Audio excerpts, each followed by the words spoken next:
Kita lanjutkan perbincangan kita pemirsa. Tadi kalau kita sudah berdiskusi dengan Komisi 10 DPR, saatnya sekarang kita akan berbincang dengan Koordinator Nasional Jaringan Pemantau Pendidikan Indonesia atau JPPI. Bersama saya Ubaid Matraji. Mas Ubaid, apa kabar? Kabar baik, Bang. Ya, ini biar lebih efektif dan efisien aja. Iya. Dari wakil rakyat kita sudah menyampaikan pandangannya, biar Anda juga mendapatkan durasi yang pas ya. Oke. 757,8 triliun, angka yang besar. Ya, sudah disampaikan oleh Bu Hetty tadi bahwa sebenarnya angka besar ini tersebar di berbagai kementerian dan lembaga, ya kan? Dan yang lebih besar lagi di dalamnya ada 335 triliun untuk MBG. Komentarnya, Mas. Iya, jadi kalau dari jumlah angkanya memang besar. Tetapi kalau untuk pendidikan ini adalah paling kecil sepanjang sejarah. Gitu ya. Jadi nggak setuju dengan pernyataan Pak Presiden ya? Oh iya, ini itu paling gede. Itu salah besar ya. Karena memang kalau dilihat jumlahnya 757 triliun. Itu besar. Tetapi pertanyaan saya adalah yang digunakan untuk pendidikan berapa persen, gitu kan?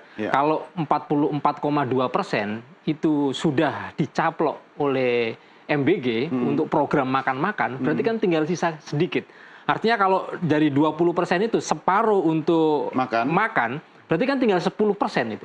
Berarti real anggaran pendidikan kita cuma 10%, bukan 20%, gitu. Karena itulah kemudian saya katakan lebih bahwa kecil dibanding sebelumnya. Iya, ini adalah anggaran pendidikan terkecil sepanjang sejarah. Apalagi Presiden mengklaim bahwa ini 20%, tapi digunakan separuhnya untuk anggaran makan-makan. Ini yang saya bilang justru anggaran pendidikan tahun ini itu jelas melabrak konstitusi. Oke, tapi kan mau tidak mau ini sudah diketok ya. Dan harus dilaksanakan. Nanti akan ada kebijakan politik ya di dalamnya. Soal 335 triliun itu yang masuk dalam angka keseluruhan di dalamnya MBG. Bukankah itu juga bagian dari upaya peningkatan kualitas pendidikan? Ya, jadi menyusun anggaran pendidikan itu bagaimana caranya? Saya menyimak betul bagaimana Kementerian Pendidikan Dasar diwawancarai gitu ya. Kita berharap. Saya pikir berarti yang nyusun anggaran ini siapa? Kok menteri kok berharap gitu loh? Mestinya anggaran pendidikan itu diserahkan kepada menteri-menteri yang memang fokusnya adalah untuk pendidikan. Misalnya Kementerian Pendidikan Dasar Menengah, Kementerian Pendidikan Tinggi itu duduk bareng. Kebutuhan untuk guru berapa? Kita turunkan dari hak dan kewajiban guru di Undang-Undang Guru misalnya. Hak untuk dosen itu berapa? Kita turunkan dari Undang-Undang Guru dan Dosen. Hak untuk siswa itu apa saja? Bahkan tahun ini Mahkamah Konstitusi mengeluarkan 2 kali putusan. Sekolah tanpa dipungut biaya. Betul. Itu kalau dijalankan tahun 2026, itu skemanya bagaimana? Gitu loh. Jadi bukan kemudian menteri berharap, ini harus duduk sama bendahara negara. Menteri-menteri harus duduk dengan bendahara negara, membahas turunan dari Undang-Undang Sisdiknas, turunan dari Undang-Undang Guru dan Dosen, dan peraturan perundangan terkait dengan pendidikan gitu.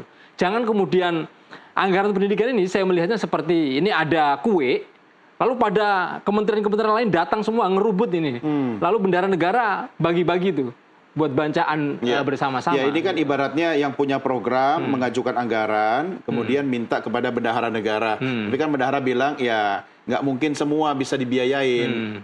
Karena ada pihak-pihak atau kementerian lain yang harus dibiayain gitu. Jadi ya proporsinya tentu yang ngatur yang Menteri Keuangan begitu. Tidak mungkin sepenuhnya bisa mengikuti anggaran yang diajukan oleh tiap kementerian, khususnya di bidang pendidikan begitu kan. Tetapi Presiden, kemudian bendahara negara harus paham konstitusi. Iya, kan sudah 20% itu. Iya, 20% itu untuk apa? Kan jelas, contoh misalnya, ya pasal 31 Undang-Undang Dasar, sekolah tanpa dipungut biaya. Itu letaknya di mana? Di postur yang sekarang itu 2026 itu. Letaknya di mana? Saya bilang nggak ada. Sama sekali nggak tercermin. Harusnya masuk di pembiayaan ke siswa, harusnya masuk ke guru, harusnya masuk ke pengadaan sekolah dan seterusnya. Itu harus di-cover di 20% tadi? 20%. Karena itu Undang-Undang Dasar, gitu loh. Lain lagi kemudian di Undang-Undang Sisdiknas, ada bunyi bahwa sekolah kedinasan itu nggak boleh mengambil dananya dari 20% anggaran pendidikan. Nyatanya sampai hari ini masih mereka ngambil ratusan triliun gitu. Nah, konstitusi, peraturan perundang-undangan, Presiden harus paham. Bendahara negara harus paham sehingga yang namanya mandatory spending itu benar-benar harus tepat sasaran gitu. Jangan kemudian menjadi aneh gitu kan. Bilangnya paling besar sepanjang sejarah, tapi anak-anak Indonesia jutaan, Bang, yang sekolah aja nggak bisa. Guru-guru kita yang gajinya 100-200 juga banyak sekali, gitu kan, jutaan juga. Lah, kemudian bagaimana nasib guru-guru yang statusnya nggak jelas, masih honorer, kemudian belum mendapatkan tunjangan, kemudian belum tersertifikasi, ini jumlahnya separuh lebih, Bang, gitu. Nah, ketika ada anggaran pendidikan yang katanya terbesar sepanjang sejarah, kemudian 20%, tapi ternyata ketika kita lihat itu separuhnya untuk makan-makan, ya itu berarti pembohongan publik. Ya, bukan makan-makan juga, makan bergizi gratis. Nah iya, makan-makan kan. Nah, kalau makan-makan kesannya buang-buang gitu. Lah iya kan itu makan-makan gitu, Bang, gitu. Iya, iya, iya. Oke, Kementerian Pendidikan ya ada Kementerian Agama juga kan menyelenggarakan kegiatan pendidikan. Ya, Anda melihat postur di 757 itu apakah semua kementerian termasuk Kementerian Agama itu masuk di dalamnya? Masuk di dalamnya, tetapi apa yang saya lihat di Kementerian Agama, kemudian Kementerian Pendidikan Dasar dan Menengah, hanya business as usual. Oke. Transfer gaji guru, bos, gaji guru masuk di sini semua. KIP masuk, tetapi tidak melihat, misalnya gaji guru itu mestinya berapa? Tunjangan guru itu mestinya berapa? Contoh misalnya karena menyebutkan Kementerian Agama, antrian sertifikasi guru di Kementerian Agama itu lebih panjang dari antrian haji, Bang. Iya. Jadi kalau haji paling antriannya 20-30 tahun. Sertifikasi di Kementerian Agama itu ngantrinya lebih dari 50 tahun. Kenapa bisa selama itu? Ya karena nggak dianggarkan. Oke. Dibilang nggak ada anggaran. Diminta sertifikasi tetapi anggarannya tidak ada. Nggak disediakan. Nggak disediakan. Ada sebenarnya nggak disediakan. Tapi ternyata kita berharap 2026 itu disediakan. Nyatanya Presiden lebih mementingkan makan-makan tadi. Gitu. Kayaknya nggak suka banget dengan program makan-makan ya? Saya suka. Tapi saya mohon harus konstitusional. Ya, kan jangan gunakan anggaran pendidikan. Gitu loh. Okay. Contoh misalnya, sekolah kedinasan kan jelas. Namanya mahasiswa, ya kan? Namanya kampus. Itu aja nggak boleh menggunakan anggaran pendidikan. Apalagi ini hanya soal makan gitu. Yang makan siapa? Apakah hanya siswa? Ya, enggak, ternyata kan banyak. Yang makan, ya mayoritas kan itu memang ditujukan untuk peserta didik, ya kan? Tapi kan tidak hanya peserta didik. Iya betul, tetapi kan tujuannya juga untuk menjaga kualitas peserta didik kita sehingga nanti mencapai Indonesia emas seperti yang diharapkan pemerintah begitu kan? Nah artinya kalaupun itu tidak diambil dari anggaran pendidikan, menurut Anda mau diambil dari anggaran yang mana? Ya, itu bendahara negara harus memperhitungkan dari anggaran mana, bisa pos kesehatan. Pasti kan seperti tambal sulam dong ya? Ya bukan. Pemerintah itu kita bernegara, ya. Pemerintah itu dipilih oleh rakyat. Itu kita punya panduan. Panduannya apa? Konstitusi. Iya. Karena itu menjalankan program-program harus sesuai dengan konstitusi. Ya, 20% tadi kan sudah sesuai. itu. Dan pemerintah tapi memenuhi janjinya dong. Mandatory spending 20%. Tapi dilihat dong 20% itu untuk apa? Contoh misalnya nggak boleh sekolah kedinasan, dia pakai. Ya kan? Kemudian ada perintah sekolah tanpa dipungut biaya, kagak ada posnya. Kemudian kesejahteraan guru dan peningkatan kualitas juga tidak ada. Jadi ini hanya angka-angka di atas kertas, tapi kan tetapi realitasnya nggak ada. Di anggaran itu kan masuk untuk biaya guru, dosen, tenaga pendidikan, dan juga murid. Ya termasuk sarana dan prasarana yang besarnya 150 triliun. Beasiswa meski berkurang tapi tetap 400,1 triliun gitu kan. Nah artinya bukankah ini oke, business as usual. Tapi kalau tidak dijalankan juga kan tidak akan mendapat manfaat. Gini Bang, hak atas pendidikan itu untuk semua. Ya. Artinya no one left behind. Gak boleh satu pun yang ketinggalan, nggak boleh. Artinya kalau misalnya mau mensejahterakan guru, ya semua guru. Jangan guru yang PNS. Oke. Gitu loh. Kalau mau memberikan subsidi pembiayaan tanpa dipungut biaya kepada anak Indonesia, ya seluruh anak Indonesia. Ya, jangan kan, anak Indonesia yang hanya di sekolah negeri. Oke. Ini kan gitu guru juga guru honorer kan? Masuk di dalamnya. Tapi belum semua. Belum semua. Belum semua. Kan yang guru honorer juga cuma 300, 200. Bisa buat beli apa Bang? Buat beli tempe juga habis itu. Iya, iya. Gitu. Iya. Bayarnya pun juga 3 bulan sekali ya? Iya. Artinya yang harus difikirkan adalah kalau untuk anak, berarti untuk semua anak. Berarti berapa jumlah anak usia sekolah di Indonesia? Lalu dianggarkan. Jangan kemudian rame-rame sekolah rakyat katanya. Untuk desil 1 dan desil 2. Kalau saya hitung, berapa daya tampung sekolah rakyat? Contoh misalnya yang sudah jalan di 2024, itu hanya mampu menampung 10.000. Tahu nggak 10.000 itu untuk berapa anak? 0,3 dari total kebutuhan. Artinya kecil sekali gitu. Nah, ketika bicara soal sekolah rakyat, maka harus yang ada di bendahara negara, bagaimana mampu menjangkau semuanya. Iya. supaya di desil 1 dan desil 2 ini bisa sekolah. Ya, bertahap dong. Jangan kemudian 0,3 gitu. Iya. Kalau kita nggak punya uang, bertahap monggo. Tapi ini kelebihan duit kita ini. Kelebihan duit. Iya, karena menjadi masalah karena tadi 50% untuk makan-makan gitu kan. Ya nggak jelas gitu loh. Nggak ada perintah konstitusi pasal berapa Iya, itu janji. nyuruh makan-makan itu. Itu kan janji Presiden Prabowo. Iya, untuk artinya memenuhi janji kampanye itu penting. Tetapi Iya. harus tahu mana yang penting dan mendesak. Itu harus didahulukan. Nah, jadi hanya penting tapi tidak mendesak ya berarti setelah itu gitu loh. Apa perbedaannya kalau Anda melihat anggaran pendidikan 2026 dengan anggaran sekarang? Kalau tadi Anda mengatakan ya masih seperti business as usual. Sementara kementerian terkait dengan pendidikan juga berharap ada kenaikan atau peningkatan APBN bagi mereka. Iya, jadi yang pertama sangat janggal ya. Kementerian Urusan Pendidikan hanya ngelola 3-5%. Iya, iya. Sedikit sekali gitu. Padahal urusan pendidikan itulah Kementerian Dasar dan Menengah ya. Ya, tadi di Kasmen cuma 33 triliun. Iya, itu kan nggak sampai 5%. Ya. Padahal kita punya program wajib belajar 12 tahun. Bahkan sekarang dinaikkan wajib belajar 13 tahun. Artinya ketika wajib belajar 13 tahun, itu adalah domain dari Kementerian Pendidikan Dasar dan Menengah. Mulai TK, SD, SMP, sampai SMA gitu. Iya. Artinya fokus anggaran mestinya ke situ. Iya. Setelah program wajib belajar 13 tahun selesai, baru ke yang lain gitu. Akan menjadi aneh, pemerintah bikin program wajib belajar 13 tahun. Ketika ada anak bilang, saya ingin sekolah gitu, tapi nggak punya biaya gitu. Makan dulu, baru sekolah. Makan dulu gitu. Lah, anaknya jadi bingung kan, orang tua bingung lah. Yang mewajibkan sekolah kan pemerintah. Iya, iya. Saya mau sekolah, kenapa jadi malakin saya gitu? Padahal kita sudah bayar pajak, ya kan? Kemudian bagaimana anggaran Kan pendidikan itu hak mandatory setiap warga spending. negara, hak setiap anak-anak itu mendapatkan pendidikan. Tetapi soal kewajiban, mereka juga berkewajiban kemudian untuk membayar uang sekolah misalnya. Nggak ada. Pasal ada ya? berapa? Nggak ada. Jadi di pasal 31 Undang-Undang Dasar ayat 2, setiap warga negara wajib mengikuti pendidikan. Ya. Oke, berarti mereka harus sekolah dan seterusnya. Ada lanjutannya, Bang. Pemerintah wajib membiayainya. Membiayai pendidikannya. Iya. Pemerintah wajib membiayainya, bukan pemerintah memberikan bantuan, bukan. Oke. Pemerintah wajib membiayainya gitu.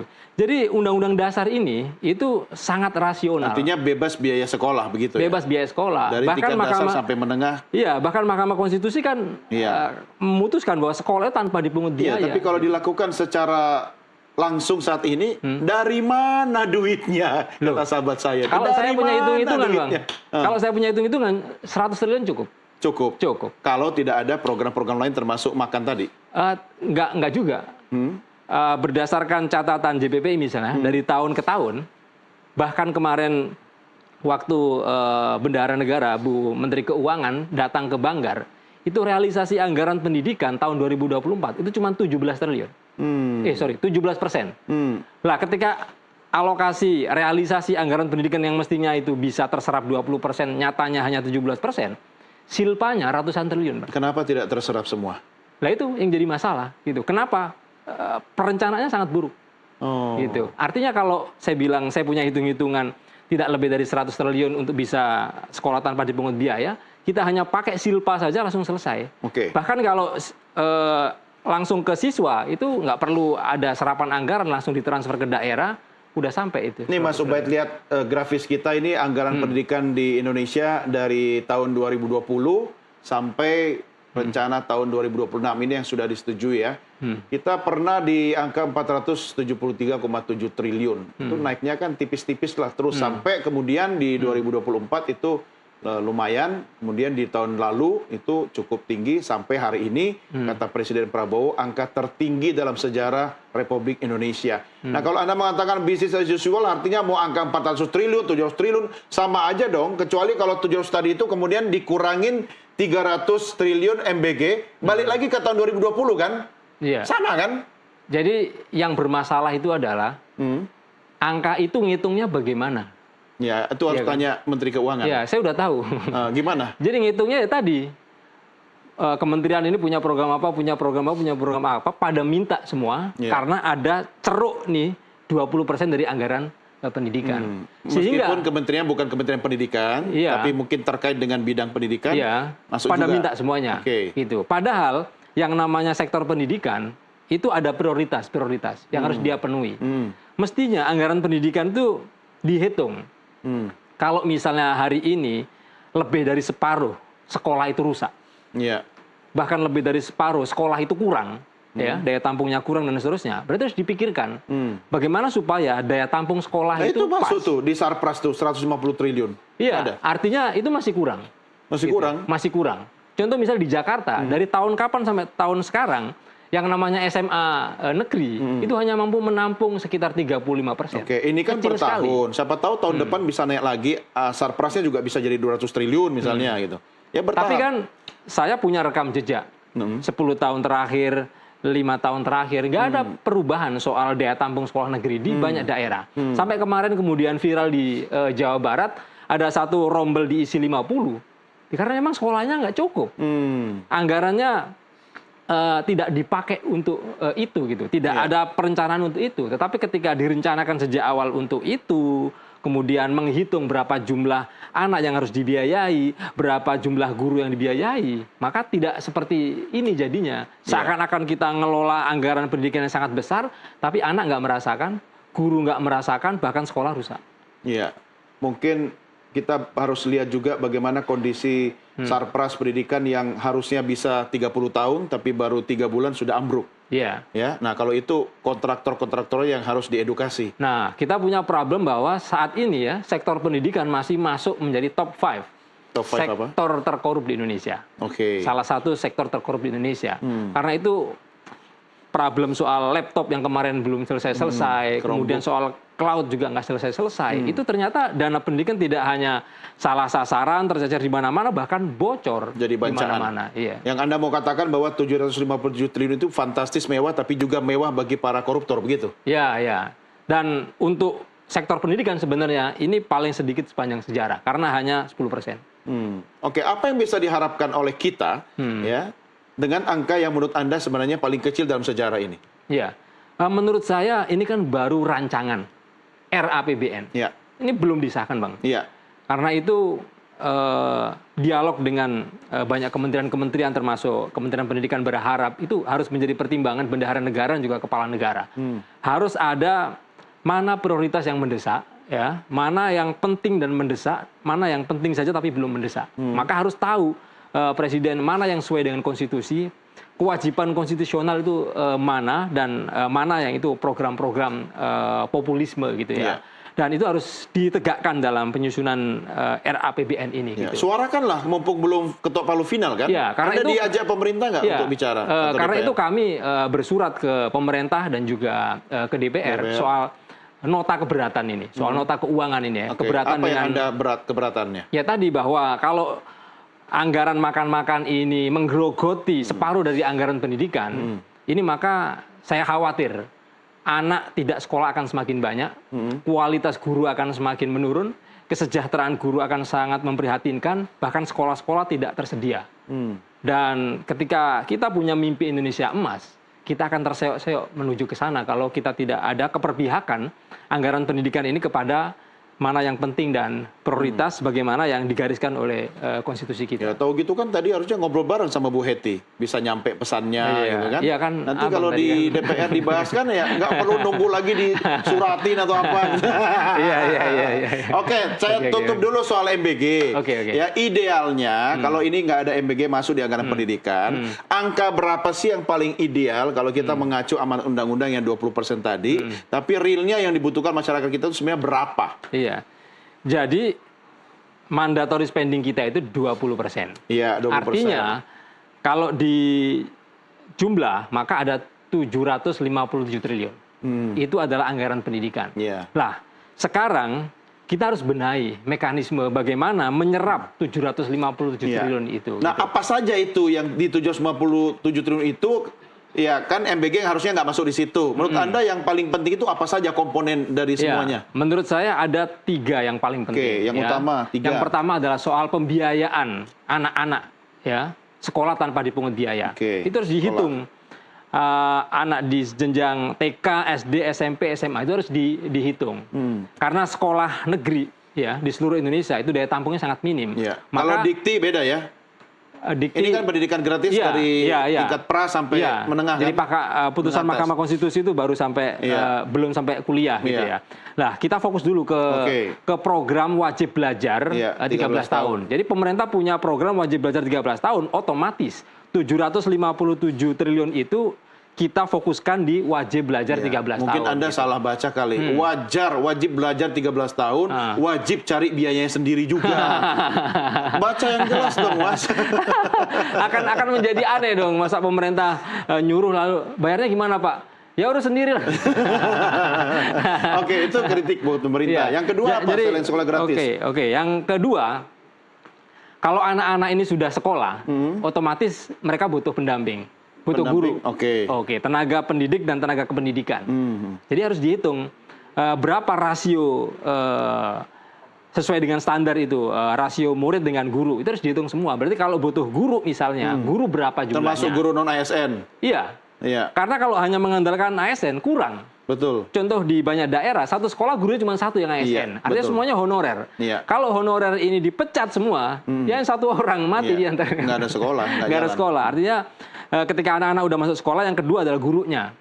Lah, gurunya ini juga kita akan menjadi masalah kalau gurunya nggak berkualitas. Maka harus dari kompetensi, ada sertifikasi, ada peningkatan kompetensi. Yang tadi ngantri 50 tahun itu? Iya, itu harus dihitung benar. Maksudnya pemerintah itu guru daripada nunggu sertifikasi, naik haji aja dulu, lebih cepat daripada sertifikasi. Yang ketiga, kalau ada siswanya, ada gurunya, tentu ada sekolahnya. Jadi fisik maksudnya? Iya, fisik. Sarana prasarana ya. Jadi yang rusak diperbaiki, kemudian titik-titik mana yang sekarang itu masih blank. Banyak sekali blank spot ya, terutama di jenjang SMA. Itu semua sekolah ada di kota-kota. Makanya pemerintah bangun sekolah rakyat tuh sekarang. Sekolah rakyat itu harus dihitung. Yang di desil 1 dan desil 2, misalnya menurut perhitungan JPPI ada sekitar 3 jutaan. 3 juta, sementara kalau daya tampung sekolah rakyat itu hanya 10.000, ya cuma 0,3 gitu. Ya sabar, kan masih ada 4,5 tahun lagi prosesnya. Tetapi lihat sekarang dong, Mas. Iya, tapi yang namanya anggaran pendidikan, ya kita punya 757. Ya, sekarang 0, berapa persen tadi? Yang sekolah rakyat 0,3. 0,3 tiap tahun 0,3 ya nanti. Berapa? Di tahun ke-4,5. Nah, saya bolos baru 1 baru 1%. Oke. Saya harus akhiri ya diskusi kita, Mas. Tapi apa yang bisa Anda sampaikan? Paling tidak harus ada harapan ya. Ada cahaya di ujung terowongan yang gelap itu yang kita tuju sama-sama. Anda mau menyampaikan apa kepada pemerintah biar program ini bisa berjalan dengan baik? Oke, jadi RAPBN ini sebenarnya ini bukan diskusi berdua antara presiden dengan bendahara negara. Tetapi harus dibicarakan bersama dengan kementerian-kementerian terkait secara inklusif dan juga partisipatif dengan melibatkan masyarakat sipil. Karena APBN itu duit kita semua, duit rakyat. Karena itu pemerintah yang dikasih amanat gitu kan. Kemudian masyarakat juga punya suara untuk bagaimana berpartisipasi, bagaimana mestinya RAPBN ini tepat sasaran gitu kan, dan juga berdampak pada peningkatan kualitas pendidikan di Indonesia.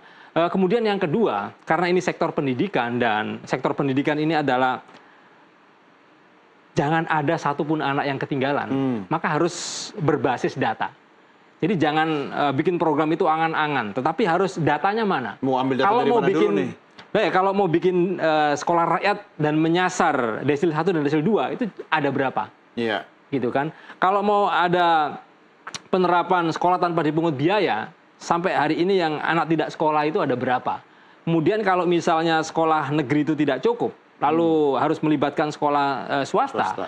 Lalu nanti ada pembedaan antara bos untuk negeri dan bos untuk swasta, dihitung. Bos untuk negeri idealnya berapa, bos untuk swasta idealnya berapa. Dengan begitu maka semua guru berkualitas dan sejahtera, anak-anak bisa sekolah, kemudian didukung dengan infrastruktur yang lengkap, maka kita punya harapan untuk bisa sampai kepada Indonesia Emas 2045. Apalagi didukung makan bergizi gratis kan? Nah, mantap itu. Kita kawal sama-sama dan suara Anda juga akan didengarkan di DPR. Nanti pastikan Anda ketemu Bu Hetty untuk mengkritisi soal anggaran yang besar ini. Terima kasih Mas Ubaid. Sampai ketemu lagi. Pemirsa, inilah akhir diskusi kita. Jangan kemana-mana, kami masih segera kembali dengan berita lainnya. Tetap bersama kami di NTV Prime.